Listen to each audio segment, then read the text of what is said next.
Thank you, Madam Chair, and honorable members of the committee. My name is John Wesley, and I'm the Director of Policy and Advocacy at the Rhode Island Coalition Against Domestic Violence.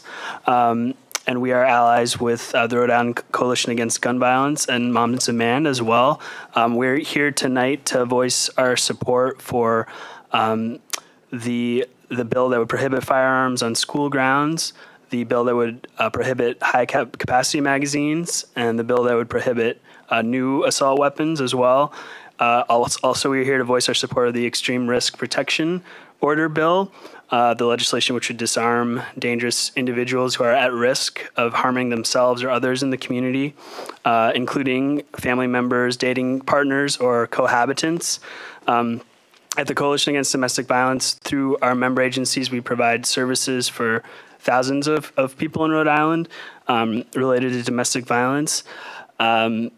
We know that women in abusive relationships, when they're in an abusive relationship, they're 5 times more likely to be murdered by their partners when that partner has access to a gun. And we know that the risk to other people that are close to the domestic violence survivor increases with access to a firearm. In our report on domestic violence homicides in Rhode Island from 2006 to 2015, we found that every bystander who was present at a domestic violence homicide incident who was killed was murdered with a gun. We also found that since 1980 in Rhode Island, every child who has been killed during a domestic violence homicide incident was killed with a gun. So this is not just theoretical. We're talking about a violent epidemic here. There was just a domestic violence homicide in Providence just this past Thursday, where a young woman in her 20s was murdered by her estranged boyfriend, and her 2 young children under 10 years old were both present in the house when this domestic violence murder took place. And this murder was done with a firearm. So we think that it's critical that that the legislature take action this year to protect the lives of victims of domestic violence, also to protect the lives of responding police officers and first responders who are trying to prevent violence in our communities.